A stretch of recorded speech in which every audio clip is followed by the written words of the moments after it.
That's a bingo!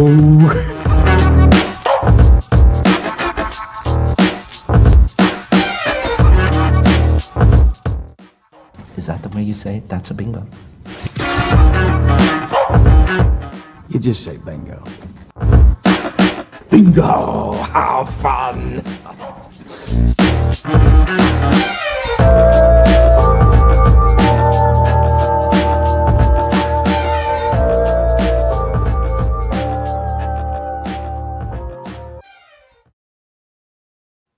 All right, the That's a Bingo podcast is back. Little post Labor Day edition. I guess Labor Day as we're recording this, the endings of a long weekend here. My name is Jake Luke. I'm one of your hosts, coming to you from my home studio, and I'm looking at the face of my co-host, Mr. Matt Pine, coming to me from his home studio. How you doing, bud? Doing well. Definitely don't have the setup that you do, Jake, but got the bookcase over here, got some drapes, and I'm curious to see what's that picture you got behind you up there now. That is Jimmy the Gent Conway from Goodfellas getting arrested, pulled in. Love it. Yeah, that's I'm trying to think who. I think Radical Ave is the name of the canvas distributor. So shout out to them. They made this. They do a ton of other cool prints like this. So I grabbed one a couple months ago. It was just kind of hanging in my bedroom. Didn't really know what to do with it. So I figured we had plenty of things on the wall back here. So just kind of threw it up for the studio. We've got one for the Ravens, one for my favorite movie. So I figure it kind of covers both bases for my podcasting that I'm doing here in the studio. Yeah, definitely adds to the ambiance that you got going on there. Seems that's ever changing, ever growing. So I appreciate it. Yeah, listen, man, I'm just ever evolving over here. Pretty soon, I'm going to force you to have all this soundproofing stuff on the wall behind you. And I noticed that you're drinking is that the Dogfish Head Pumpkin Ale? No, I'm still working on the beer mosa here. I got a few left in the case. And you know what? That's a classic mix-up because I have the pumpkin ale right here. So I had the beer mosas and the pumpkins both going on the golf course today. I didn't have too many because I had to get ready to go ahead and do this with you. So I didn't want to get too wasted out there, but I had a couple out there on the course, and I assume we're going to enjoy one together here. Yeah, I would agree. Do want to give you some props though. I know this is, a movie podcast, pop culture podcast, but props to you and the folks over there at Baltimore Beatdown for securing Ed Reed on a interview. Listen, man, it's for every day that you have where you're just like, man, I really don't feel like sitting down, in a podcast after maybe I just had a full day of work and there's nothing really going on with football, or maybe if it were something with pop culture movies, it's maybe I just don't feel like doing this today. You get one of those and that just, spurs you on. Getting a big time guest like that, and Ed Reed, who's I think unquestionably my favorite athlete of all time. It might be close with a few other guys, but I think, he's right up there for me. So that was a bucket list guest. We were able to secure it on behalf of the folks over at Snickers. So shout out to them. Anyone who is a Ravens fan should go and check that out at Baltimore Beatdown, wherever you get your pods, or on YouTube. Really fun interview. Shout out to Kyle for helping to make it happen as well. And it was great, man. Really appreciate you congratulating me there, because it's something I'm very proud of. Yeah, absolutely. I know you produced the podcast, but you still got to talk to Ed a little bit, and probably before Kyle hopped on. But pretty cool, man. Speaking of guests, we had Kristen Maldonado on last week. She was definitely a fun interview, very enthusiastic. So we hope to have more in the near future. Listen, I don't know if this came through too much on the interview, and apologies to anyone who didn't listen to it or isn't interested. It's a sports thing. We're trying not to cover it too much, but guy could not stop talking about Game of Thrones. He's a big Game of Thrones guy. I don't know if it came through yeah, exactly. I mean, we both are. So right. I guess that would make three. So we got to get him on here to talk some Thrones at some point. He could not stop talking about the Wall and wildlings, and he's kind of roasting his handler guy there, Alex, a little bit, calling him a wildling. So we got to get Ed on here to talk some Game of Thrones at some point. Yeah, we'll just introduce him as a Game of Thrones enthusiast. Has nothing to do with being the greatest safety of all time or any of that. So yeah, it's just this guy, Ed Reed. You can follow him at 20ER. He's just going to be tweeting out about cigars. He's verified. His GOT takes. Yeah, he's verified for some reason. Nobody really knows, but yeah. That would be sick. So yeah, we're definitely looking into getting some more guests on the show. I think we have one lined up for about October or so. She's a writer for a TV show. Katie Keene, I believe it was mentioned on the episode last week. she's kind of in the process of moving and doing some other things, but it'll be fun to actually get a actual screenwriter on the show. Yeah, definitely. That's something that I'm very interested in. We're going to be talking about a movie later on in this episode that's pretty much carried by the strength of its script and then the performances that the script brings out. So it's something that's very crucial to the movie process. And it's writing is a very interesting industry. If you hear a lot of writers talk about it, it can be a very lonely, time-consuming type of thing that is not especially rewarding all the time. So I think giving those people a little bit more shine would be a good thing. And starting on whatever small of a platform here that we have is something that I'd be very interested in. Yeah, a little, pull the curtain back for me at least. I'm looking to expand my repertoire a little bit into different writing platforms. I've been taking masterclass. Highly would recommend it. They are not a sponsor, but I would still recommend them. Actually just took the David Mamet masterclass. That's what kind of inspired me to suggest Glengarry Glen Ross. And I have a ton of respect for that, career. And one of Mamet's leaving remarks was, if you're trying to get in this for the money, you're probably not doing it for the right reasons. More often than not, it's a fruitless endeavor. But if you really love it and you work hard, you can get to where you want to be. So, yeah, you'll hear a lot of similar stuff. Podcast that I listened to years ago had Gary Whitta on as a guest pretty consistently. He's a guy who might not be a household name, but he wrote Book of Eli and Rogue One, among other things. And really impressive dude from England originally, I think. And I remember just being an impressionable 18-year-old listening to him talking about it, and it just broke my spirit. Somebody who was I'm pretty into writing too, and it's I wasn't aspiring to get into it on the film side or anything, but that even more pushed me away. Geez, it sounds like kind of a fruitless, tough prospect, even at the best of times. But very interesting, cool, whole idea there. And you mentioned David Mamet. He obviously wrote the play for Glengarry Glen Ross, the film that we're going to be talking about. Another accomplished guy in his own right. So we're really chopping it up here on Writers now. I love it. Yeah, I'm a big fan. We should definitely discuss this more often. But Jake, do you have any movies that you've seen in the past week? So I haven't been able to go too heavy on the movies, actually. So I just did Glengarry Glen Ross. I did, obviously Donnie Brasco between then and now. I think I might have gotten something in, but I don't even know if I put it up on my list yet. So it's been kind of a quiet week pop culture wise. Let me see what TV I've been doing. Did a little bit more Bourdain. So hopping into that. Started a rewatch on Curb. So I got about a season into Curb Your Enthusiasm.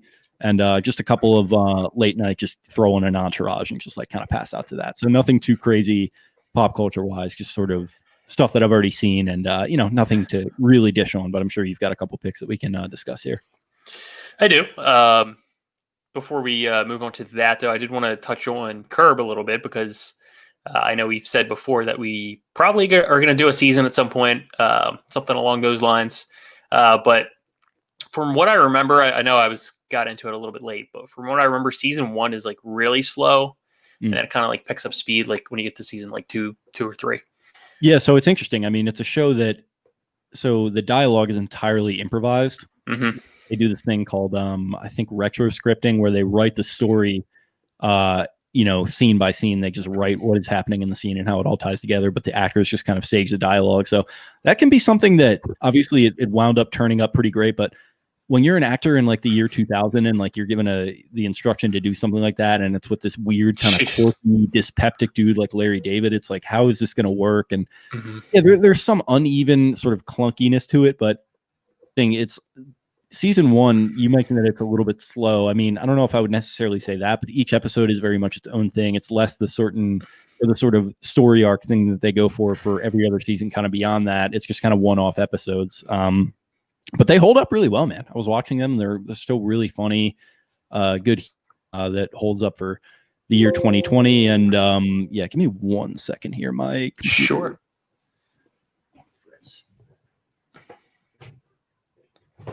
Some technical difficulties, please.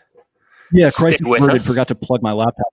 It was giving me the low battery time, but it's plugged back in now. So yeah, back to Curb. I mean, season 1, it's still really funny, man. It holds up. The humor is good for 2020, and the quality, even at the best of times, with like the way that it's shot, isn't great. But I think that's kind of part of what they were going for, is just this sort of like, these people are filthy rich and like a lot of them very famous, but the idea is that they're still just living these kind of mundane lives and getting into these stupid little arguments and kind of going through all the shit that like regular people go through. I think it's something that Larry David nails every single time that he goes for it, whether it's Seinfeld or Curb or some of the stage plays that he's done. I think that's just sort of encapsulates Curb to a T, and it's still very true in the first season, where the production quality isn't great. It's shot in that kind of weird cinema verite style, but it all still works. And just the chemistry between him and some of the actors, Jeff Garlin, Richard Lewis, really stand out. And obviously those through the whole 20 years of its production and counting. So yeah, it's a fun rewatch.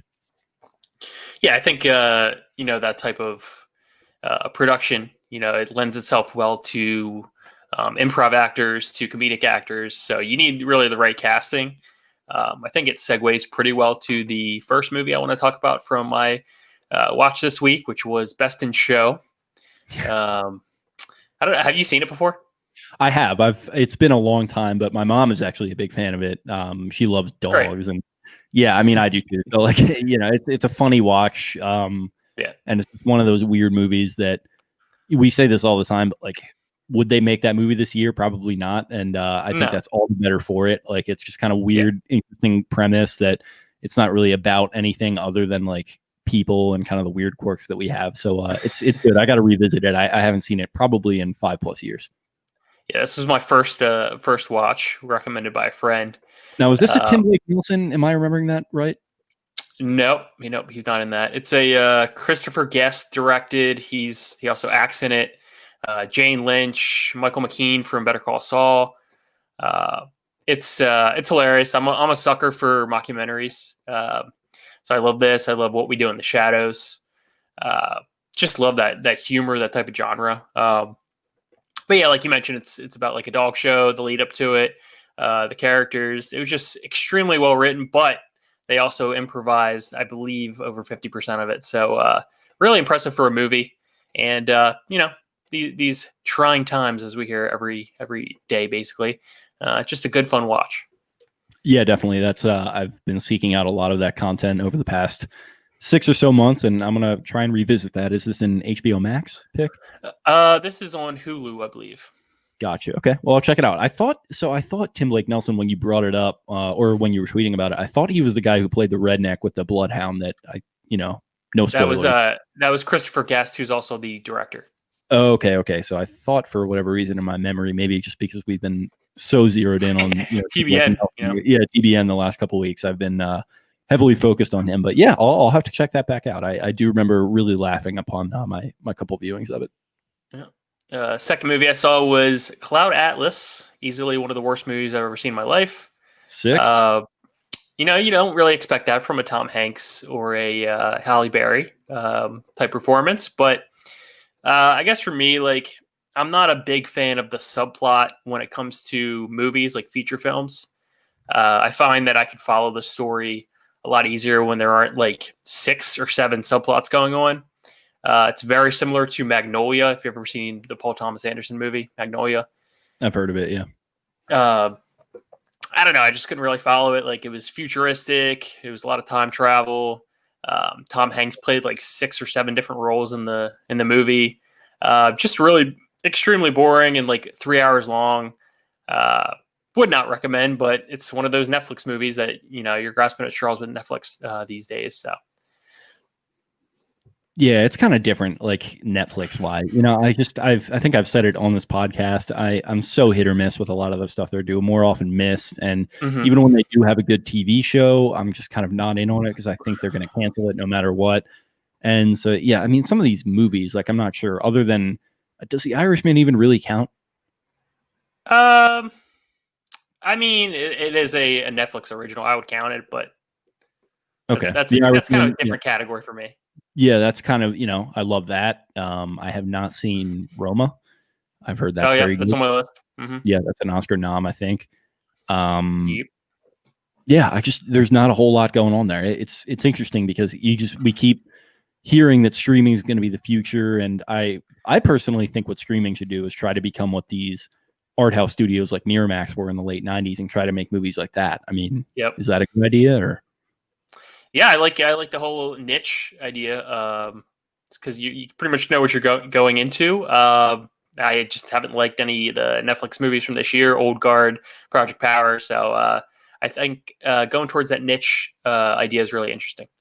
Yeah, definitely. I think just pivoting more to that, because everybody says that like Miramax type movies are pretty much dead. It's like, I mean, kind of, but like you can still make these kind of low budget indie type movies that have maybe one or two big stars attached to it and put it onto a streaming service. I mean, that is happening right now. So, it's interesting. Yeah, Miramax, isn't that like basically all the Tarantino movies, like up to? Yeah, pretty much throughout the 90s. So it was Harvey Weinstein. So obviously there's a weird history attached to it, but he helped to produce some damn good movies through that studio. And they made a ton of movies, like Rounders, like a lot of really classic like indie movies from the 90s they were responsible for. So I think sort of going to that route, whichever, streaming service figures that out. And I'm sure, maybe they've thought of it at this point. They're a lot smarter than me, but I think whoever's able to kind of nail that first is going to be the streaming service that I opt to probably, the most, because there is a million to choose from right now. Just right into to Netflix, be like, yo, I interviewed Ed Reed. I know what I'm talking about. Please listen to me. Please clap. Something like that. Yeah, I'm a big please clap guy, so I'll definitely be including that. Third one I watched this week was In Bruges. Full disclosure. Talking about Bruges. Bruges. Bruges. Fucking Bruges. In the Bruges. I like that. This was my first time with a full watch, so I've seen clips of it. Never seen the full movie. Didn't really know what I was getting into. I liked it a lot. I really did. I gave it 8.9. British humor. Every storyline ties together. Colin Farrell with the Irish accent's always fun.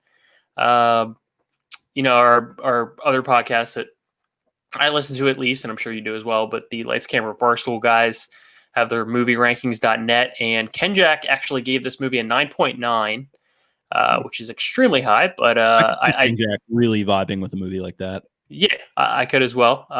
But yeah, it's basically like hitmen tied up in Bruges, Belgium, and hijinks ensue is the best way to put it. But I was a big fan. I like the British humor. I like how every storyline tied together, and it works for me. Yeah, kind of a dark tone to it, but ultimately sort of uplifting in the sense that the Colin Farrell character, he's got a lot of lessons to learn and everything about the way he's been living his life, very cynical. And like you mentioned, British humor, I think that kind of ties in with the themes of it being sort of on the darker side. But ultimately, yeah, very interesting watch. I think shot on location in Bruges, which is a very beautiful city. I mean, I've been to Holland, which is kind of close, or it's neighboring to Belgium. They're like rival countries. Yep. So I've kind of have an idea on how to place that kind of architecture and stuff like that. And it's very cool, man. It's, a place that I wouldn't mind living at some point, at least for some, extended period of time, because you can just kind of feel the history there. And I think that comes through very much in the movie with the architecture and, these narrow streets and cobblestone and all that, and like these massive cathedrals and stuff. It's very cool. The way that it's shot and the way that it sets all that stuff up is very well done. Yeah, there's something like almost like romantic about these like old European cities. We see that in Before Sunset. We see that in Midnight in Paris. So, it's definitely in my wheelhouse, and definitely would recommend. And the next movie I want to talk about is something that I would definitely recommend for you to watch, as long as you have Amazon Prime Video. It is Blowout, and it is a Brian De Palma flick from 1981, I believe. John Travolta. If this didn't inspire Nightcrawler, I don't know what did. It's basically this loner guy played by John Travolta who basically is the sound effects technician on movies. So he goes out basically on his own to find like sounds like naturally, and then there's another guy like a rival in the movie who like sell his news footage to news companies. So it's like they're kind of not necessarily chasing down the same things, but very, very striking to Nightcrawler. And this movie, it looked like it had a low budget just because it was kind of like all shot in the same place, but very, very well done. That's cool, man. I'll have to check it out. I've definitely heard of it, and you said it's streaming to Amazon. Amazon Prime Video. It's one of Tarantino's favorites, actually. Interesting. Okay, yeah, I'll definitely check this out. Do you know who directed? Brian De Palma. Okay, yeah, you did say that. All right. Yeah, who did Scarface and The Untouchables, I think. Okay, So. yeah, that sounds like a must-watch for me. Yeah. Also saw Monty Python and the Holy Grail. Just fun British humor. I told you I'm invincible. If you've ever seen the British comedian Eddie Izzard, I don't know if you've ever seen him, but it seems like his entire act is based off Monty Python. I think like every British guy born like around the time 1979 through like 1984 is all just inspired by Monty Python in every aspect of their life. Yeah, which is even great. the voices he has nailed down too, so it's funny. Yeah. And then my final movie of the week, I actually finished that earlier today. It was Dog Day Afternoon with Al Pacino, another great 70s flick. Heavy stuff. I mean, it's basically like a bank robbery gone wrong. The entire movie is set inside the bank for the most part, and this was filmed in 1974. It came out in 75. It breaches subjects of like PTSD from the Vietnam War. Talks about like same-sex relationships. Like it seemed to be like a really groundbreaking film for the time. Yeah, this is one that I've had on my list for a while. Haven't been able to check it out yet. Just got added to HBO Max. So okay, maybe I'll be checking it out then. I've heard it's big for the movie Good Time, which I think we've talked about on here. The Safdie's movie from 2017, starring Pattinson and Benny Safdie. And that's like another bank robbery gone wrong movie. And apparently, big time inspiration from this. So I liked Good Time, and I've been meaning to check this out. Big Pacino guy, as we have learned on this podcast. Yeah, I definitely see where he took his 90s acting. He probably, was inspired by this 1975 performance, because I don't always at times think his Godfather performance mirrors his later years, but this one, the kind of manic Pacino, like out of his mind, semi overacting, definitely lends itself to 90s Pacino. Closing the sale, everything that comes out of your mouth is bile. We're going to talk about that. Well, yeah, we're going to talk about that. We're going to do our Pacino impressions for every quote of his. Can't wait. Yeah. Anything else, streaming pick? No, that was all I had for the week. My normal, 4 or 5 movies, and now that I have HBO Max, Amazon, Hulu, and Netflix, I don't think I'll have a shortage anytime soon. Yeah, absolutely. I think I have all those things as well. So we're going to be really jumping into the thick of it. Perfect. Looking forward to it. I guess we could move on here to our news section. A little light on the news for this week as well, but did want to touch on 2 things here. I don't know if you got a chance to see the Tom Cruise stunt for the next Mission Impossible. As Jake has put on the bottom of the screen, Tom Cruise is in fact sick. This dude's still chopping it up, as old as he is, but he's a G. He's sick, man. He's 58 and he's jumping out of planes on motorcycles. Like, is he David Blaine? It's insane. Maybe Xeno's like looking over him or something. Yeah, it must be. I mean, I'm not a huge Mission Impossible guy. I saw Ghost Protocol and I liked it. I've seen some of the originals a long, long time ago. But good action star and Tom Cruise there. Edge of Tomorrow a couple of years ago was very good. Guy's doing his own stunts at this age with this level of intensity with the stunts. He's sick. I love him. Yeah, Scientology and everything. It's great. Yeah, that whatever. But he posted a video of himself going to the Tenet premiere. This is just a guy who loves movies, and we really appreciate that. We we love that in him. We love that in Keanu Reeves, who just says, "I love making movies."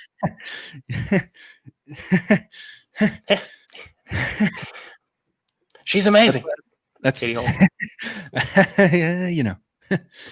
That Oprah interview, was that Oprah or Ellen? I think it was Ellen. I think Oprah. Ellen, when he got on the couch. Whatever. Yeah, got on the couch. All timer. Just, I don't know if Tom Cruise is aware of what it's like to be an actual human being. He's definitely not. He's been acting since he was probably like 13 and just never stopped. Yeah. Like he Lot of imagines what it's like. I mean, a lot of range. Jerry Maguire, and then jumping out of airplanes. He's doing Risky Business when he's like 18. Mm-hmm. And, just a lot of range on Cruise. Big fan of everything that he does. And apparently Quentin wants to work with him at some point. So I'd love to see that pairing. Please make it happen. Please. Just make him the Tropic Thunder character all over again. I'd appreciate that. Yeah, they'll work him into something. But big Tom Cruise guy over here. The other piece of news we had here is some still shots from a new movie from David Lynch. It's called Mank. So it's basically a biopic. David Lynch or David Fincher? Oh, David Fincher, my bad. David Fincher. No, you're okay. I always confuse those two. Yeah. Finch, Lynch. Come on, let's figure it out here. I think Mank, it is Fincher, yes. Okay. It is. I'm just saying that their names sound very similar, so. They do, yeah. But Mank, it's about what's his name here? Mankiewicz, looking for a first name. Oh, Herman Mankiewicz, who was the co-writer of Citizen Kane. It's a biopic going to be played by Gary Oldman, who is one of my favorite actors. Yeah, I love Gary Oldman as well. Watching, or at least looking at some of these stills, it looks very cool, like an aesthetic that I would very much go for. Black and white, kind of in that style that movies were produced in around that time with Citizen Kane. What was that, like 1949, 1950? Might have been earlier, actually, but okay. I'm looking that up. Yeah, and just another reminder that I need to still see Citizen Kane. 1941. Okay. It is, it's like, one of the greatest movies of all time, complete snooze fest, but I think that's just me not really liking super old movies. I don't know.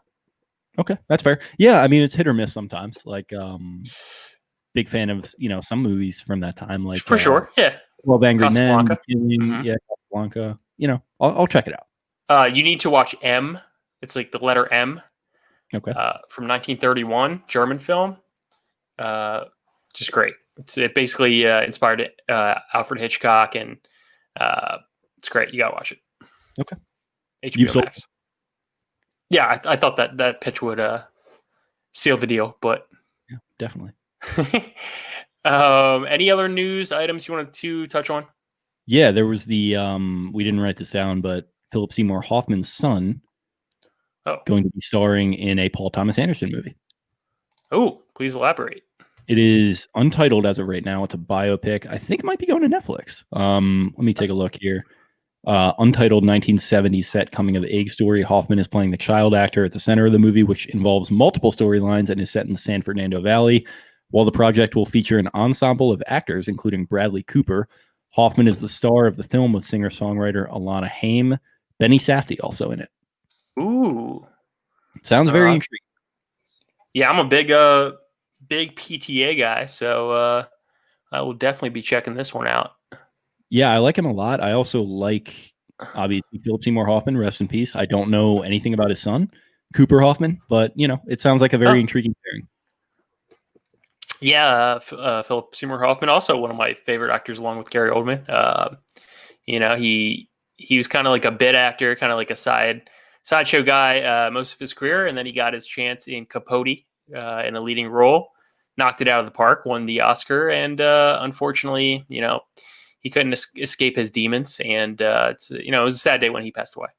Yeah, definitely. It very much was. You just kind of get the sense that even though he was kind of fighting that stuff, that just a really good, warm, guy that, just meant a lot to a lot of people within the industry. And with his performances, he obviously brought a lot of charisma to the screen. Even in something like The Big Lebowski, he's tremendously likable, I think, and just kind of funny. And just a very cool, intriguing actor who was a true professional, and excited to see his son carry on the legacy here, a la a Michael Gandolfini situation. Very true. I know I was listening to an interview with him, and he was saying like he was big into sports and everything before venturing into theater, into acting. And as happens with a lot of us, he was interested in a girl who was in theater. So he got himself into theater, found he was good at it, and the rest, as they say, is history. Sounds like a storyline right out of American Pie. Exactly. Yeah, we should definitely do a rewatch of that at some point. Yeah, I actually watched it recently. A lot of parts of it do not hold up, but it's still a very fun watch. Another Eugene Levy with tying in Best in Show. God, that guy is absolutely just a physically hilarious presence on the screen. Oh my God. Those eyebrows absolutely kill someone. Yeah, I would like to think that I have Eugene Levy-esque eyebrows. You kind of do, yeah. Actually, I was just thinking that as I was thinking of him, looking at you, I was like, wait a minute, is this what's going on? Wait a minute. Yeah, that's Pops. And I believe that wraps up the news section. Finally did get around to Fargo season 3. So we've reviewed seasons 1 and 2. I can easily say from the first 3 seasons, this is one of the best TV shows of all time. I will say that I think season 3 was the weakest of the 3, but it was still a great season. Season 1 and 2 actually, obviously packed a punch with some of the actors involved. Season 3 did have Ewan McGregor. Loved it. What are your thoughts on the on season 3 and the whole dynamic of Ewan McGregor playing himself and his brother? So I liked Ewan a lot in it. I thought the characters were intriguing. Neither of them really likable for me, though, to the extent to which I'd be really rooting for either of them, which was unfortunate. One of my problems with the season, but overall, still a good performance and a compelling storyline, even if I'm not necessarily rooting for one or the other. I think that's kind of part of it. They want them pitted against each other for the audience. I think what I was most taken by was the David Thewlis performance as VM Varga. Maybe not quite as strong as a villain like Malvo from season 1, but I think the fact that season 2 doesn't really have any one seriously defined villain, you kind of have a couple in season 2. Mike Milligan. Milligan, sort of, but Hansi, I guess, is supposed to be that. Not really. Yeah. They kind of go back to that Malvo structure where there's one sort of big heavy that you're going against through the season. And David Thewlis, I think he's in like Harry Potter and some other stuff. I didn't really know him too much before watching this. Much. And just does a tremendous job as this, like, I don't even know how to describe him, just this like power broker that has, unlimited resources and disgusting human being. Just completely disgusting, vile human being. Supposed to kind of resemble a wolf a little bit, I think, is the thinking behind him. And I was just very much taken by that performance. I think he did a tremendous job. And overall, the kind of theme of the season, it gets a little jumbled to me, but I think essentially it's supposed to be about like bending the truth, and there is some tie-in. Don't want to get political, but there's some tie-in. This came out around the time Trump got elected, so there's some tie-in to the whole idea of just bending the truth to whatever you want it to be, and he's supposed to sort of be a cipher for that. And as much as the theme on the whole doesn't totally ring true for me, I think the way that it's executed with the character, they did a pretty good job. Some of the scenes they do where he's explaining about the assassination of Franz Ferdinand, for example, and like the landing, and they're doing moon landing. Yep. They're basically building out these entire sets and doing these scenes in such a realistic way that I'm sitting there thinking, like, wait, is that actually true? Like the way they're describing it, like it's not. And like I thought that was very effective. So I think Vargo really stands out for me as the main takeaway. And then there are a couple episodes. I think, like you mentioned, season 3 is the weakest, but there are a few hours of this season that are among the best of the entire series. I think, namely, the LA episode where Terry Coon's character goes out to the West Coast. And then the bowling alley episode near the end. I think it's episode 8. Shout out Mac from Always Sunny in that California episode. I think so you got him and Glenn Howerton from season 1. Yep. So there must be some connection there. It's FX connection. Yeah, I would think so. But yeah, that's an interesting tie into Always Sunny. Yeah. Like you mentioned, I think the whole theme of this season, to me at least, was like many Coen Brothers flicks, like seasons 1 or 2, the primal forces of nature, a lot of references to animals. They referenced the bear twice. Peter and the Wolf with Malvo reading off the monologue. I thought that was really strong. Yeah, they keep those themes kind of concurrent throughout all seasons. One funny kind of thing I noticed in my first watch, but then listening to some people talk about it, it was the tie-ins to season 2 with the televisions. So at one point, there's like the exact same UFO is on one of the Stussy brothers' TVs. Okay. And then when what's her name? Mary Elizabeth Winstead's character. What's her name at? I don't remember. I just always knew her as Mary Elizabeth Winstead. Anyway, when she's like creeping up at the motel, Nikki Swango, couldn't think of it. Yeah, okay. So when she's creeping up at the motel, like she's got the ice bucket or whatever, and she's like listening in, the TV is playing scenes from season 2. Okay. So like I guess they try to make you question like with season 2, like just did it actually happen, and they're just like mimicking it like for television now, or what the case is. But found it to be pretty interesting little Easter egg. Doesn't entirely hold up though, because the only character to appear in all 3 seasons is Mr. Wrench, the deaf guy, who is in season 1. He plays prominently. Him and Wrench and Numbers are 2 of like the henchmen, coolest characters in that season, or some of the coolest characters in that season. They're briefly in season 2 at the end as kids, kind of squabbling with each other on a baseball field. And then he comes back completely unexpectedly, and probably my favorite episode, like I mentioned, the bowling alley episode, where he's on a prison bus with Nikki Swango, and they kind of have to escape. Yeah, and I did want to touch on that episode with the bowling alley. Not really sure what that's meant to signify. Like, it was kind of like out in the open. Is it like supposed to mean like the afterlife, like purgatory? Not really sure. Yeah, so if you do a little bit of deep diving, that character that Ray Wise plays, shout out Ray Wise, Twin Peaks and Mad Men. His name is Paul Moran, and he makes some allusions to the fact that he just kind of wanders the earth. So some pretty preliminary research tells you that it's based on this character. I don't know if he's from the Bible or the Torah, but the Wandering Jew.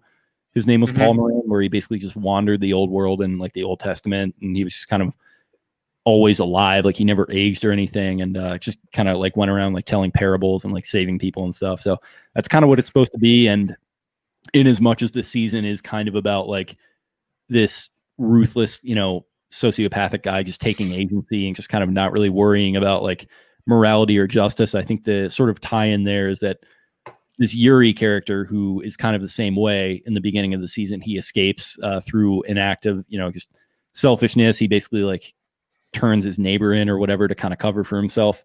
He eventually does get that cosmic justice where the Wandering Jew kind of comes around and he makes him answer for his crimes. He's basically on death row. He's had his ear cut off and he's just wandering through the woods, and he basically like in that moment kind of has to face justice. And like there's this tie-in with like the Cossacks, who were these Russian soldiers who killed Jews like back in the early 1900s during the pogroms. And it's very heavy, like meta stuff, and it doesn't entirely work, but I thought it was, emotionally, I think it hit me pretty well.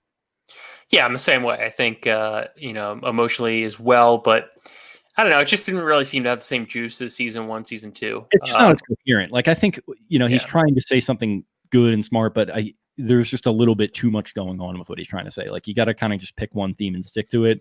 And when you kind of get into the truth versus like reality versus like being able to bend the truth, that's a much more meta concept than something like season 2, which is about the, takeover of small business by corporate America, or season 1, which is kind of about what would you do to survive and like kind of advancing, in your life in these ruthless ways. It's, it's much more meta kind of stuff is the way I would describe it with season 3.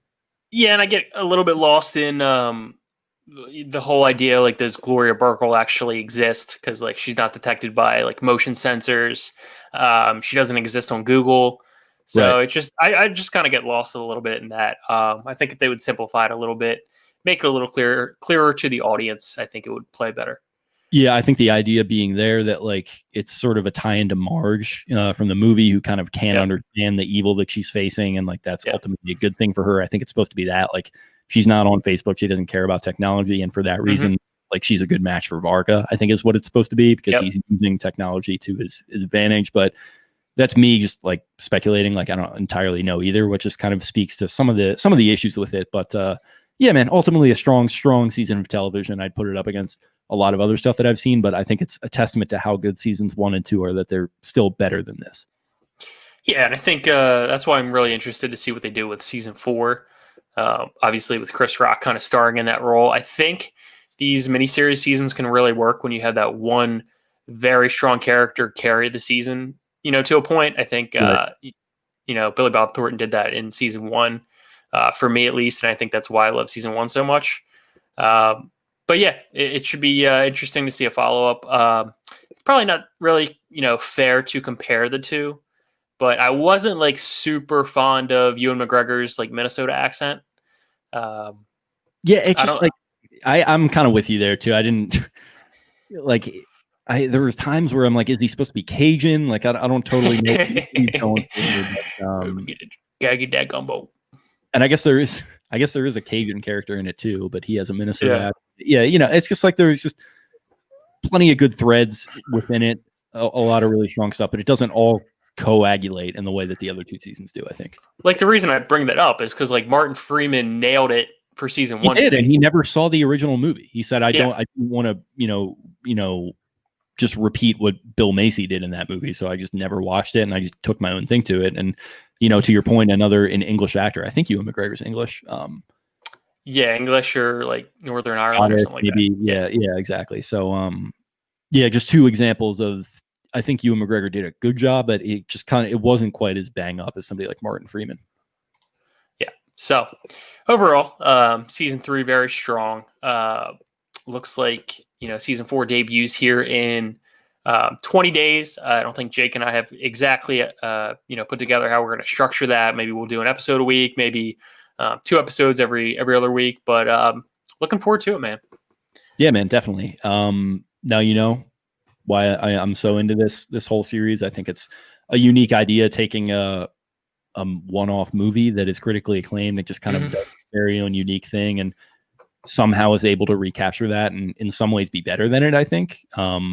It's kind of weird. Like, I think Noah Hawley was talking about how the Coen Brothers are very not involved in this. They are kind of in name only. And he's like, yeah, occasionally, like I sent you this interview. I think he did with the Andy Greenwald show around the time season 2 came out. And he said, like, yeah, I go out with them for lunch, like maybe once a year. And it's like super like, awkward. And they're kind of not into TV. So it's sort of a weird connection. And they're like, oh, you're still doing that thing. But that's still on. Yeah. And ultimately their sentiment on it is like, they're appreciative of what he does. And to the point that these guys are just like, they're not going to show you a whole lot, but like what they said was like, we were pretty amazed at the fact that you were able to take something that we did so uniquely and recreate it in almost an uncanny type of way. So I think that's a compliment, a very big compliment to somebody like Noah Hawley. Yeah, I was going to say, I would assume, I mean, these guys are worth like $100 million or whatever, but I would assume they still receive royalty checks for this. I don't know. Yeah, they definitely do. I mean, they're executive producers. Right. They have to have some sort of piece of it, and it is their intellectual property, I think, still, or maybe Sure. studios. So I think, yeah, I mean, the fact that they saw an episode and they were willing to give them their blessing to keep doing it for 3 seasons, I think that speaks to how strong it is that even they're like, okay, yeah, this is good enough to carry our names. Yeah. Case in point, this is why I really love the miniseries. I love the, there's a finality. There's episode 1 through 10. We're going to get through it all. There are going to be casualties, but we're also going to tie in, solo versions across multiple seasons, tie in storylines, tie in themes. But just a big fan of the miniseries concept. Yeah, it's to the point where I think they're kind of creating, it's not just a Coen Brothers universe anymore. They've created a wide-reaching Fargo universe where they're able to kind of branch off a little bit from what the Coens originally did, and why they're able to take a risk where they're setting it in Kansas City, which is like however many hours south of North Dakota, and star Chris Rock in the 1950s. It's like not even really close to the original movie anymore, but yeah, it's still going to be within that Coen's idea, but they very much did their own thing for however many years. And it's kind of weird because we're coming up on, I think, 3 years, maybe even past 3 years since season 2 debuted, which is weird to think about. But yeah, they're officially back, and I'm very pumped. Yep. I think they, they feel like they can take some liberties with the name Fargo, because the movie basically takes place in like Bemidji or wherever it is in Minnesota. Brainerd. So Brainerd, Minnesota. Yeah. So I think they're fine there. But yeah, looking forward to it. And Jake, are you ready to move on to our movie review? You call yourself a salesman, you son of a bitch? Always be closing. Always BBC closing. Always be closing. AIDA. Attention, interest, decision, action. We are talking about Glengarry Glen Ross. If you didn't realize that by now. Yeah, the 1992 James Foley directed film starring everyone under the sun, based on play by David Mamet, the Broadway play. So yeah, a favorite of mine, if you can't already tell. Very glad to be here chopping it up with you, bud. Yeah, this is probably one of my favorite movies of all time. It's I gave it a 9.3. I love these movies that you can basically come from a play, turn it into a screenplay. It translates beautifully to the screen, and as I'm sure we're going to talk about, the dialogue really carries the movie. That's what it's all about, yeah. And it's something that if you hadn't known anything about it, which for me, I first saw this in high school as part of a leadership in film class that I took. Interesting. Don't have to get too into it, but leadership was like one of the pillars of my school. I went to some, private school. We don't have to get into it, but leadership was a big part of it. So I took leadership in film. They showed us this, and we didn't know what to expect. We had no idea. This is probably around like 2011, 2012. So like, I'm not super into movies. I'm probably like 17 years old. They showed this movie in a private school. Yes, and just in high school. Like, it doesn't matter. Like private school, like high school, they showed this to us. We didn't know what to expect. Shout out to Miss Hand. We didn't know what to expect. She turned it on. I was like, this like weird sales. Like, what is this? Like, it's kind of weird, kind of strange, and just the dialogue just immediately just snaps you up. And like, I even remember thinking at the time, like, is this based on like a stage play? And she was like, yeah, like a Broadway play. And like, not only the dialogue and how snappy it is and like fast and kind of the stuff that these guys are saying is quirky and weird, but the performances too, I think really help to kind of make it shine and bring it to life. I think you have guys like Pacino, obviously, who we're going to get to, is amazing. Ed Harris, that's this kind of great sort of anxiety-ridden performance, but the tone is definitely set very early on by Baldwin's monologue that he delivers to the troops there in the sales office. Your opinion, do you think this is one of the pure best scripts ever written? I think so, yeah, because it manages to... So we haven't talked about this on here or even I think in general, but one of the ways I judge movies these days is how often am I looking down at my phone, if that makes sense. Like, is it holding my attention? Because I'm addicted to my phone, as everybody else. Attention, attention, interest, decision, action. So the movie has AIDA, like it's holding my attention, and nothing is happening on screen. It's just like these white dudes in their mid 40s, talking shit to each other and just like busting balls and like talking about all these obscure like properties, like the Glengarry properties, the Glen Ross farms. Like, what does that even mean? And it's just like ship properties. Yeah, the ship property. Like, the way that it's delivered, like Mitch and Murray, just all these references that you don't understand, they make you feel like you're a part of this world from the instant that from the instant the screen cuts to this shitty Chicago like property block that's got like a Chinese restaurant across and an L train that's constantly running through. They set everything up so perfectly that this world feels so established and you feel like you're so a part of it right away that the dialogue is just able to carry you all the way through. And that's a testament both to the production and to the script itself. I think the script, to your point, is incredible. Yeah, I think I would tend to agree with that. Alec Baldwin has a tendency now to do these kind of like cameo roles, completely knocked it out of the park. It reminds me of like The Departed, with obviously his role, but I think Marky Mark's role a little bit, just kind of knocking it out of the park for the few scenes that you are in. I love this movie. What I really love too is that, like we just mentioned, like it plays that you're in this world, you're invested in these characters, but it also plays to you like you're an intelligent audience member. Like if you're not in sales, you might not know what a lead is. You might not know like sales figures and all that, but it plays to you like you do. And I think that's what that really is the strength of this movie.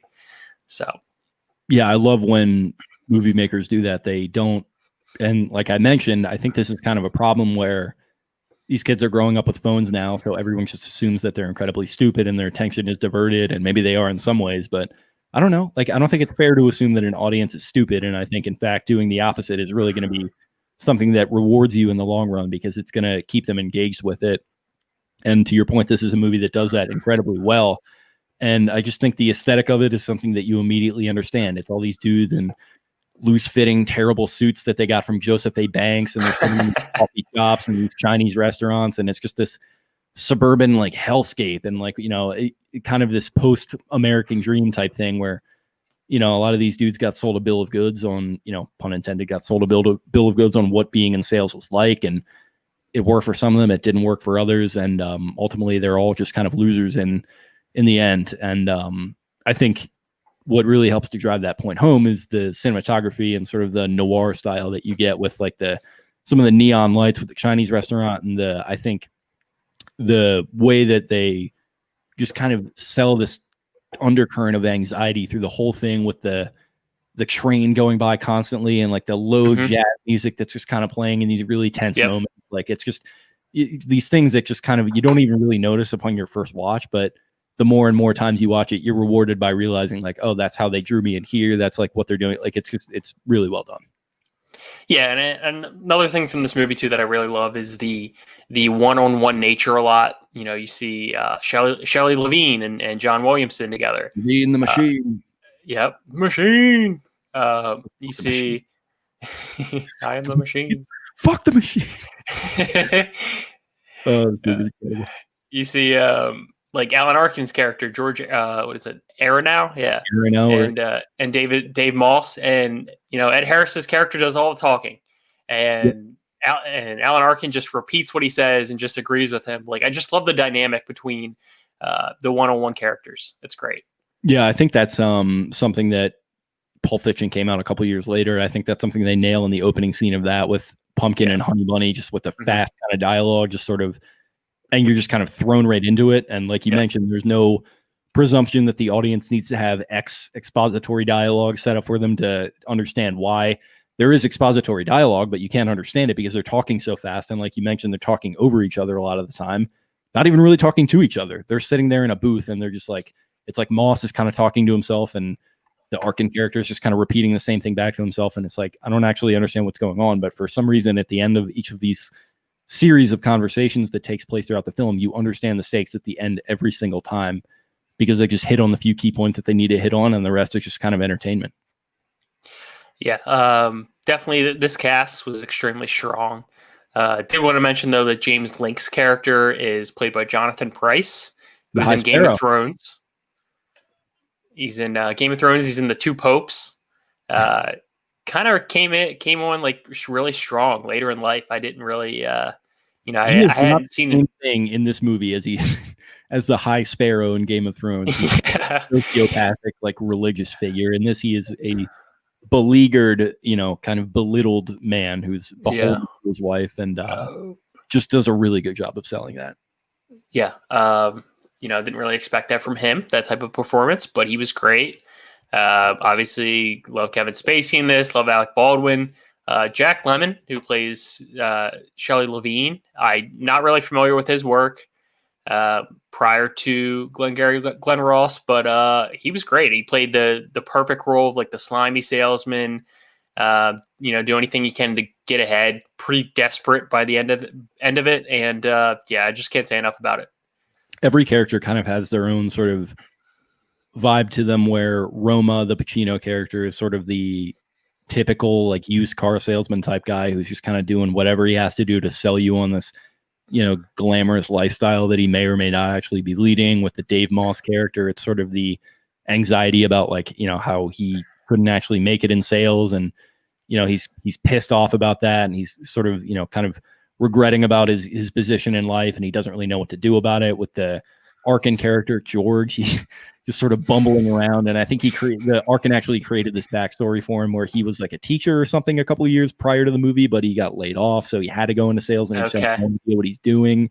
And then the Shelley Levine, he's sort of the guy who used to be Roma. Maybe he thought he was Roma and never was, but he kind of aged out of it, and it's kind of passing him by. And there's this sort of sentimentality you kind of are supposed to feel for him because his daughter is sick, and that's sort of his motivation.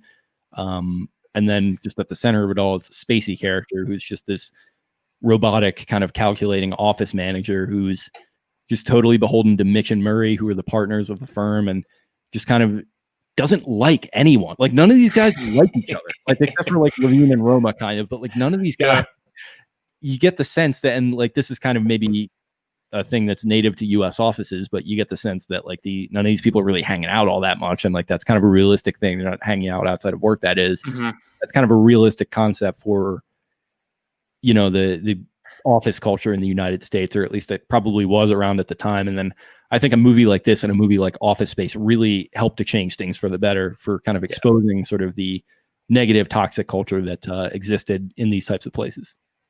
Yeah, and even like touching on that, I think it's just like it was such a competitive environment. Obviously, like the board is up there. You can win the Cadillac if you hit these certain sales figures. So these guys are pretty cutthroat. You know, they're pretty cold. I think they mirror, as much as they hate the John Williamson character, I think they try to mirror him in how cold and calculated that he is. Did you have any trivia, any fun facts for this movie? I do have some, so let me pull that up for you. So first one, I mean, like you can tell right away, movie has a low budget, but it was famously low to the high watermark on it. I think outside of casting, because they did spend a lot on the cast, but I think the high watermark for the actual production was just the rain effects that happen in the beginning of the movie when it's just pissing rain and like Shelley is following Williamson to his car. Like you can tell some of that is kind of dialed in post-production. Second piece, due to the language in the script, the cast members referred to this movie on set as Death of a Fucking Salesman, a reference to Arthur Miller's 1949 stage play Death of a Salesman. Clearly had some influence on this stage play originally and on this movie. So casting is really strong, like we mentioned. Apparently nobody auditioned, at least nobody with a major role, so they were just offered and they took it. Pacino actually, what do you think his asking price for movies was in the early 1990s? Just his base price. So I was going to touch on this a little bit. Like Pacino obviously went through a little bit of a cold streak in the 80s. Obviously he had Scarface, but I'm not really familiar with much more of his work through the 80s. Just coming off of Godfather Part 3. So this is 1992. I'm going to go like, $500K. $6 million a movie was his asking price. All right. And he liked the script so much and wanted to be in this that he took him $1.5 million to play Ricky. All right. So well, the script, smart move. and that speaks to the strength of the script, I think, and to the play. The script does differ from the play in a few key ways. Notably, it provides a lot more context on like the pressure that the salesmen are under. So in the play, like the whole storyline with Shelley's daughter, it kind of isn't a part of it. So you don't really get any context on like his motivations, which I think in some ways it might be stronger that way because you're just kind of like, yeah, this guy's just a piece of shit, which is sort of the point of the movie a little bit. But there is at least some sort of connective thread for, you know, feeling sympathy for the guy with his daughter, but that's not a part of the play. And this one, I don't know if you saw it on IMDb or anything, but this one kind of floors you a little bit, is that the speech by Blake, the Baldwin character, isn't in the play. Yeah, I don't think I knew that actually. It's insane. Like it's a whole different thing. And like obviously the play is critically acclaimed and there's, you know, there's a million like the crux of the first act. It's the whole, it sets the tone for the whole movie, like I said. Like it's kind of insane to me that there's a version of this that is successful and as good as it is without that speech, but I guess that speaks to the strength of the play. The word fuck and its derivatives are used 138 times. The word shit and derivatives, I think, were 60 times used. It was extremely difficult when looking for my quotes to find a quote without the word fuck. Yeah, it's just going to happen this week, unfortunately. Yeah, it's fine. Last piece of trivia, David Mamet originally wrote the play based on his experiences selling real estate in the 70s while trying to make it as a playwright. So you can tell, interesting, creative guy kind of doesn't really have a very positive view of sales as, you know, a profession. And as someone who works in inside sales right now, I can very much say that there are, as much as I've had plenty of positive experiences, there are certainly some people that mirror that of which you see in the film, which is an unfortunate thing. Let me tell you, from listening to David Mamet's masterclass, this dude basically is like one of the characters in this movie. He cuts through the BS. He's straight to the point. He is a addict of drama, of writing, a slave to like Aristotle. Like he goes back to like, what are the basics of drama? Like, how do we get there? How do we move the story along? Just a really impressive dude. And, mostly a playwright. He's definitely been a screenwriter a little bit, but I can't say enough good things about him. I'm imagining you writing up a scene and submitting it to him, and then him telling you to hit the bricks and never come back because a loser is a loser. We'll see what happens. Okay, cool. Yeah, so that's all I had for trivia. Interesting. Okay. So moving on to our categories this week. Starting off with throwing tomatoes. My throwing tomatoes was when Shelley Levine finally makes his sale. Like, is he that inept, that stupid to not figure out that the Nyborgs are complete and total dimwits? I thought it got like alluded to earlier in the movie too. Maybe I'm like misremembering that, but I thought that like it was kind of hinted at that there was sort of a dead lead. So yeah, I kind of get what you were saying there. And I don't know. I think it just more speaks to how desperate he was to kind of get back in the saddle and, you know, feel like a man again for the first time in however many years, that he was that willing to just spike the football. But hey, he is a slave to the cold call, which is probably not the the best tactic for the top salesman. But like you said, desperate guy, desperate measures, and he was probably blinded by that fact and the fact that he actually. I've got some very interesting information I would like to discuss with you, just for a moment of your time, just looking for a chance to earn the business. Like just the slimiest. But Jack Lemmon plays that role so well. He's incredible, man. I didn't know too much of him either before this, and he was a famous actor, I think, in the 50s and 60s, and earlier. Yeah. But yeah, he's truly great as Shelley the Machine Levine. The Machine. Did you have any throwing tomatoes for this one? Yeah, I mean, my only quibble I think that you can really have is the lack of location variety, but that's sort of part of what makes coming from a play. Yeah, it's a play, so it's like you can't really say too much.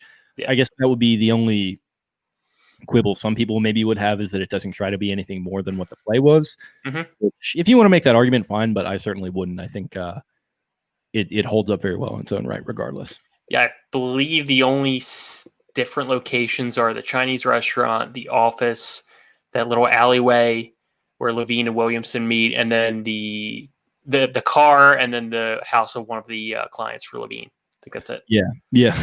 The dude that is just trying to get him out of there as quickly as possible. My wife filled out a form, and we have just been harassed. Feels like any like publishers like clearinghouse like type situation. Can you imagine having to deal with that in like the early 90s, like pre-smartphone, like cold calling and somebody coming into your living room? Insane. Like that's cool.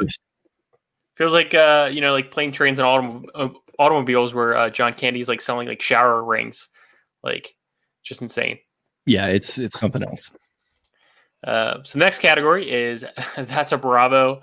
Definitely want to harken back to Blake's speech, and my That's a Bravo would be the presentation of the brass balls. Just completely absurd, but so fitting. The shout out to Ocean City on the boardwalk. There's a restaurant called the Brass Balls Saloon, and me and my friends always send each other pictures of it saying you need to have brass balls to eat in this restaurant. Oh man. So yeah, that was an all-timer for me, and it was just so absurd for the speech. Like it was fitting, but it was just like so out of place at the same time. I just loved it. Yeah, it's something that like you're kind of, like I mentioned, you're watching, you're like, all right, what kind of movie is this going to be? Like I don't really understand what they're going for, and then that just totally rocks the world. Like he's vulgar and vile, and like we mentioned, like these stuff like in Whiplash, for example, which like takes these boot camp scenes. It kind of seems to draw from stuff like that.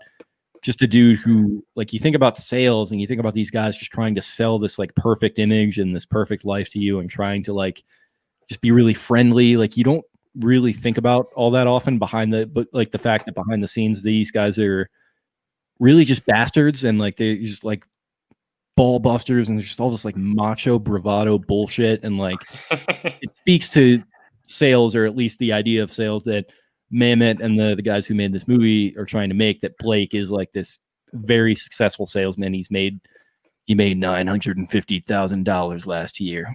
That's my name, pal. So like, yeah, it's my watch is worth more than your car.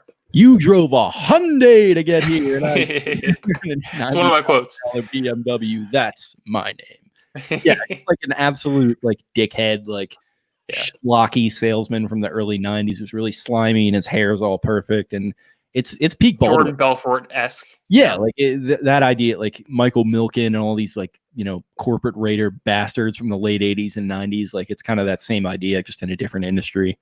And yeah, that's that Blake character is probably my favorite Baldwin. Yes, for sure. Trying to think of a movie that I liked him more in, but probably not. I think Glengarry Glen Ross, he was in The Departed. He was in Black Klansman there for a cameo portion there in the beginning. But yeah, anything for you for That's a Bravo? Yeah, I think we touched on it's hard to pick out any one scene because there's a lot of scenes that are just really long. But as far as scenes go, I think the one where Pacino gets back to the office after it's been robbed and he's just sort of trying to put the pieces back together and he's talking to Link and like there's all this stuff going on and like there's these revelations are made like over the course of however long that scene is. It's pretty long and like just more layers are peeled back and you've got that jazz music playing underneath the current and then he's just ripping into the Spacey character. I think that was probably one of my favorite scenes. But just in total, I think we've talked about the script. I just think the dialogue and the way that's delivered, I think the scenes between Dave and George stand out, especially to me, just these disjointed conversations that somehow make sense. Like I've never seen that really done in a movie. Maybe Tarantino does this to an extent, like I mentioned, but like I've never really seen that done too much. And I'd like to see more of that, or at least people, take a shot at it. And in that same vein, I mean, they just completely nailed the casting, which like it couldn't have been easy to do, like because there were guys that had interest in this. Like I could have touched on this at trivia, but like Robert De Niro had interest in this.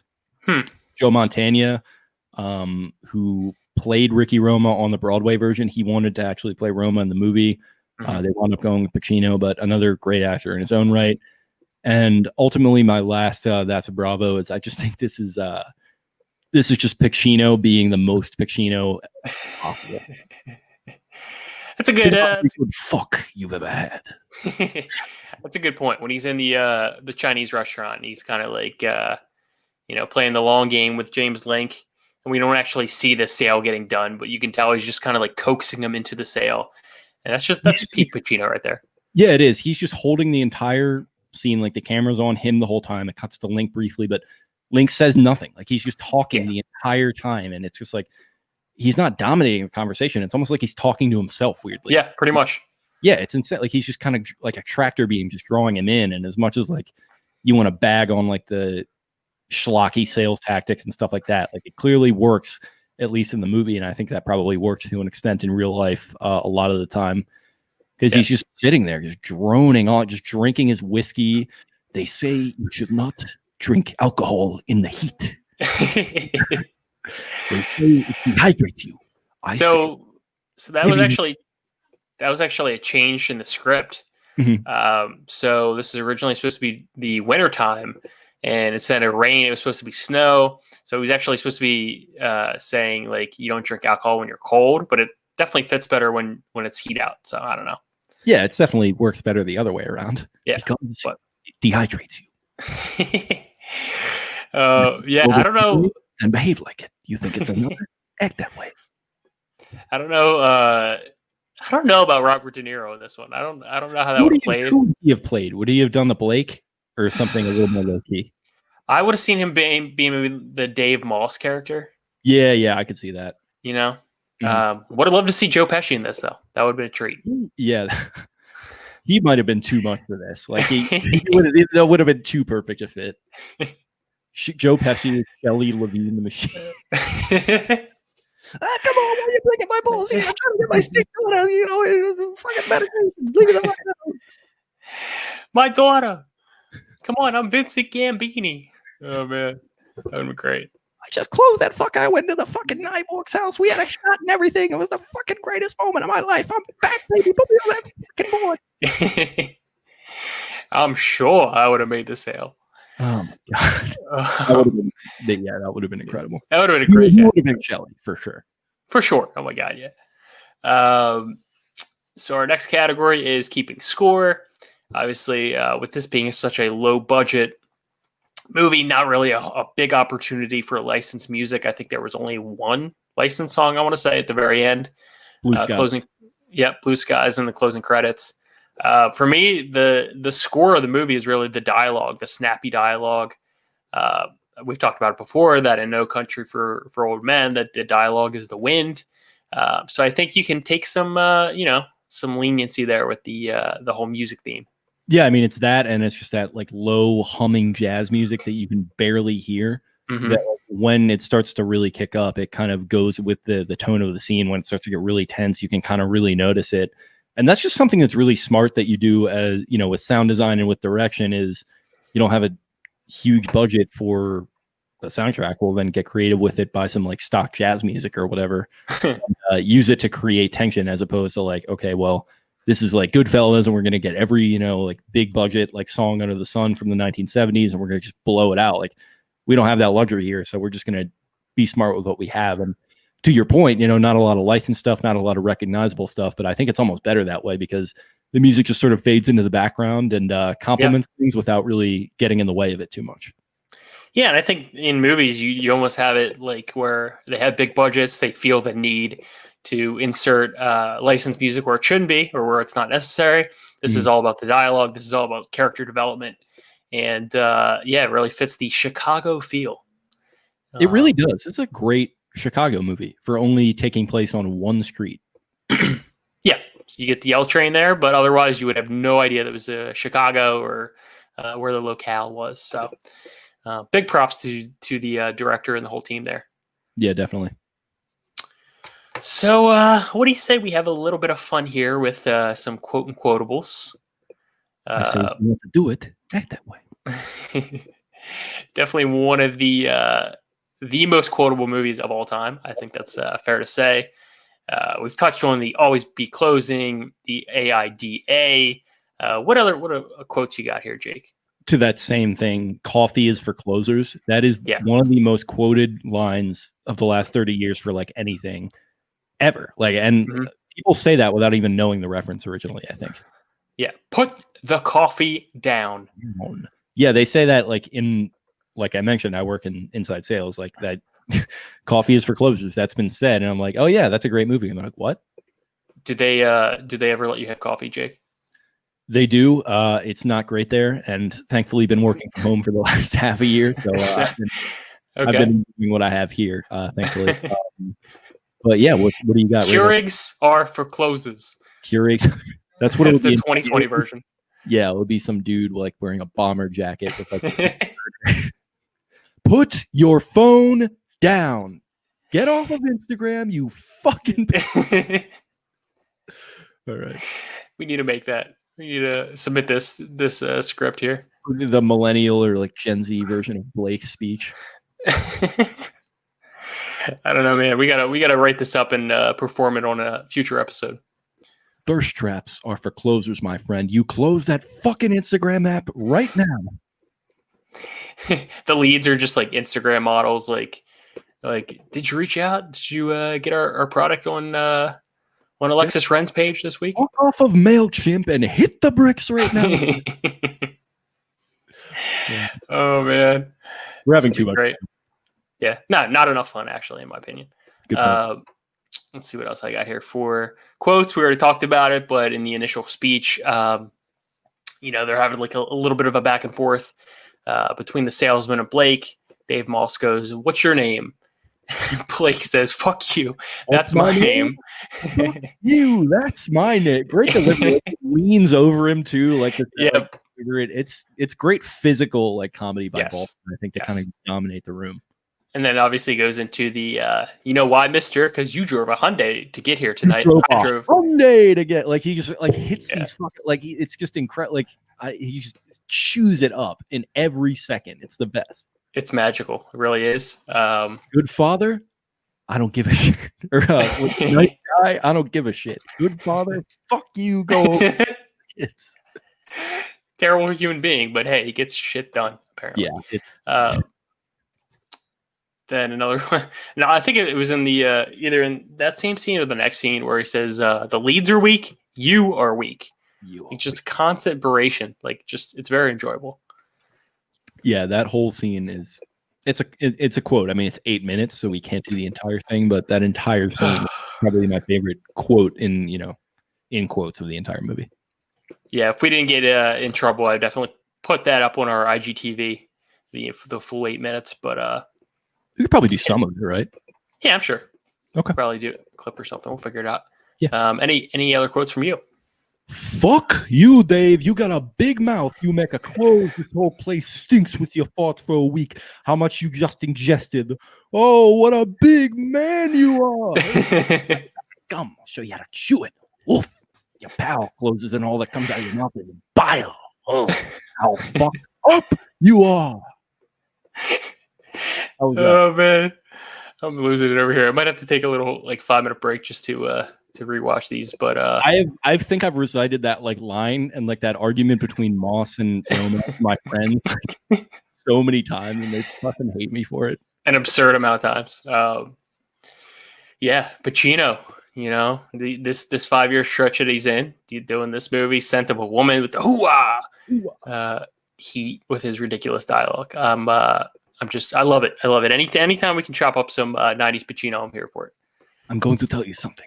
Your life is your own. You have a contract with your wife. You have certain things you do jointly. Bond there. And there are other things, and those things are yours. And you needn't feel ashamed. You needn't feel that you're being untrue or that she would abandon you if she knew. This is your life. He's like some weird, Buddhist philosopher just sitting in a Chinese restaurant, just talking to himself, and Link just happens to be there. Pacino's dialogue delivery is either extremely breathy or it's screaming, and there's no in between. That's what I love. Or both. Or both. It's possible you could see both if you're lucky. Yeah. Yeah, he's like I mentioned, this is the most Pacino. This is just Pacino at his most Pacino ever. He gets to sit there and just kind of drone and look off into the distance and just say these weird things to the Link character. And then he gets to dial it up and scream at Moss, and he gets to rate the Kevin Spacey character asshole. I am talking to you. I can't get enough of it. More of that basic monologue from the Chinese restaurant. He says, Richard Roma goes, bad people go to hell. I don't think so. I don't think. If you think that, act that way. A hell exists on Earth. Yes, I won't live in it. That's me. You think that? Act that way. Yeah. He's just talking to himself, and he somehow closes the deal because Jonathan Pryce's character is so enamored by this. So what I like to think is that, and this is just my fan fiction, but I like to think he just didn't even know the cameras were rolling. No, definitely not. Sitting there on the set, he's got a whiskey in front of him, and he's just talking. And it's all right, Al, you mind if we use this? Yes, you can use it, but final cut. This is my life. He delivers all his dialogue, and he's like, okay, action. No, Al, that was a scene. We just shot it. Fuck it. Okay. I'm going to go back and remember every good fuck. Another quote I had here was when Shelley Levine was describing closing the sale with the Nyborgs, and the just the ridiculous nature of how he's so pompous in that moment, and he's saying they slumped over in their chair, just the physical image of that, this slimy salesman finally getting what he wants is just that stuck out as well. They said nothing. They brought us. I just pointed over to the mini bar. They walked back. These nice little shot glasses. They pour out 3 shots. Silence. It's bullshit. That didn't happen. No. And another aspect of this movie is just the stakes are constantly. I mean, the stakes are the same, but everyone's sort of personal stake is just constantly going up and down. And especially with the Shelley character, he's just on this roller coaster, and it shows through in that. It shows through in his interactions with Williamson, where 1 second he's just berating the guy and I close this deal, fuck you, kid, you don't know what you're talking about. 5 seconds later, Williamson figures out that he's the one who broke into the office and stole the lead. So then he's back on his knees, being the slimy guy. Really underrated, great performance by Jack Lemmon, and just a great cringe comedy, I think, too, from that respect, because you simultaneously are all right, this guy's kind of a piece of shit, but you also feel bad for him a little bit. Yeah, because the situation with his daughter is very real, but much in the same vein as movie you turned me on to, Shattered Glass. This dude is pretty much a pathological liar, and it shows. Even when he said he was closing the deal with the Nyborgs, or he said it was last night, and then he's oh no, it was actually this morning. He was just trampling over himself constantly. Yeah, he's Shelley Levine, probably one of the cruxes of the movie, just like in every single respect. And I don't think Jack Lemmon is with us anymore, but this is probably going to be the performance that stands out to me for him. Not really knowing much of his catalog, and maybe it's going to make me dive back into some of the stuff that he did in his younger days. Yeah, he actually passed away in 2001 at the age of looks about like 76 or so. But yeah, he was in all those the 50s and 60s movies. Some Like It Hot, The Apartment, The Odd Couple. He's actually in Grumpy Old Men. Don't know if you've seen that, but heard of it, yeah. Yeah. So nice career for Jack Lemmon, and definitely agreed. We'll check out more of him. Yeah, definitely. Okay. Anything else on this?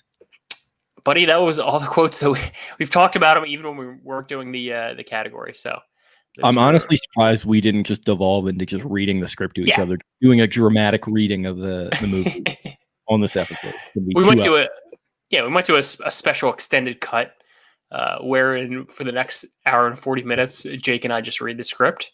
I'm sure you'll tune in for the entire thing. You have to be Moss and I have to be Pacino. Okay, I could do that. Coward, who said fuck the machine? Fuck the machine? The machine! Fuck the machine! Another one that stands out to me. Who said fuck the machine? The amount of ad-libbing that Pacino did in this movie had to be like absurd. Like probably half of his dialogue on camera. Probably giving fits to the director. But you know what? You get what you pay for. $1.5 million for Pacino, I'll take it. Yeah, I mean, when his asking price is at $6 million and you net him for $1.5 million, it's and get an all-time performance from him, I'll take it. Yeah. So Glengarry Glen Ross, it's something that I thought about a week and a half ago, 2 weeks ago. Thought it would be a nice little rewatch here. We try to mix it up a little bit, get some drama, get some comedy. I think this movie is a little bit of both with how absurd it is, but hope you enjoyed it. Yeah, I hope you certainly did. I know I did. Did as well. So Jake, do you have a movie in mind for our next movie review? So going back to the well a little bit, I've tried, with my picks to do stuff I haven't seen yet. I've tried to mix it up a little bit across genres. I'm going to a home run here. Like, this is just going to be a home run. I think you're going to love it. 2 in a row. Okay. So we've done the Coens once, right? One time. Yep. So we're going back to the Coens, and you mentioned Fargo season 4 is coming up. Going to have another sort of gang war aesthetic to it, and set in the 1950s. To ramp up for that, I know it's a couple weeks away, but to ramp up for that, I'm really in the mood to watch some Miller's Crossing. Let's do it. I've never seen it, so I'm all in. You're hit and miss with the Coen Brothers. I think this is going to be a big hit. It's either that or Fargo is my favorite movie by them. Okay. Yeah, I think No Country for Old Men is definitely my favorite. But Miller's Crossing, I've heard good things. Where can people stream this movie? I believe it's on Hulu. Let me look that up real quick. Okay. Yeah, okay, so I've got Hulu. If you have a Star subscription, you can check it out there. Sweet. Rent to YouTube, Amazon Prime Video. You probably would have to rent it on there too, I would think, so don't want to mislead. But yeah, you can probably rent it for a couple bucks. It's worth a watch. Okay. Looking up John Turturro, of course. Yeah, it's a good Turturro. Yeah. I've been meaning to get into some Barton Fink. I don't know if it's streaming or not, so I haven't seen that, but very much looking forward to another Coen Brothers movie, and hit or miss, but you seem to really like it, so I think I'm on board as well. Yeah, I think this is. You mentioned you loved Fargo, the TV show. This is a big influence for season 2, and I think it's going to be for 4. Based on the whole aesthetic. It's about kind of a gang war in the 1950s. I think the city is nebulous. It's maybe supposed to be like Chicago, but Gabriel Byrne starring as sort of the guy caught in the middle of all of it. And it's very good, kind of movie that I think is perfect to check out as the fall is rolling around here. Excellent. Well, it looks like we were doing back-to-back 90s movies. So I'm looking forward to that. I know, I'm preferable to the 70s movies. Jake is more of a 90s movies guy. And we might have that debate next week. We'll see what happens. But, should be fun. Yeah, maybe we will. And, tune in for Back to the Future the week after that so we can jump right into that 80s aesthetic. could have guessed that easily. Yeah. Anything else for this episode, Jake? No, man, running close to an hour and a half, and I had a lot of fun. Me as well. There's no other place in the world I get to really unfurl my Pacino impressions and just chew it up. So, yeah. What you don't know, Jake, is actually we haven't been recording this entire time. You're just doing Pacino impressions for me. Listen, I appreciate it. If that's the case, then I have to thank you. To be honest, it's good entertainment for me on a Monday. But yeah, we appreciate you listening. If you were watching this, we were also on Spotify and iTunes. If you were listening, we're on YouTube. We live stream every episode. And you can follow us at Bingo Pod. And Jake, if you want to give our personal Twitter handles. You can follow me at Jake Luke. That's LOUQUE. You can follow Matt at mpine_. Follow That's a Bingo Podcast on Instagram as well. Oh, good call. Yeah. Starting to build that up a little bit, putting up some clips of the show, some IGTVs and some stories as well. So yeah, appreciate it as always. Yeah, man. Having a lot of fun doing this, are we a couple months in? Can we say? Something like that. We're probably 6 episodes in. So 6 weeks. Yeah. We've been doing this for a while. I'm really enjoying it, man. Having a lot of fun so far. Time flies when you're having fun. Absolutely. That's what they say. Yep. All right. Well, thanks everybody for tuning in. Next week, be sure to have checked out Miller's Crossing. Like I mentioned, you can find it on Hulu and renting elsewhere. Really appreciate you guys tuning in for Glengarry Glen Ross, which I don't know if you could tell, but we really liked it. So yeah. Did you give a rating for this movie? I think I gave it a 9 out of 10. Solid. Very solid. Absolutely. Yeah. It's an A. All right. Love it. Love it.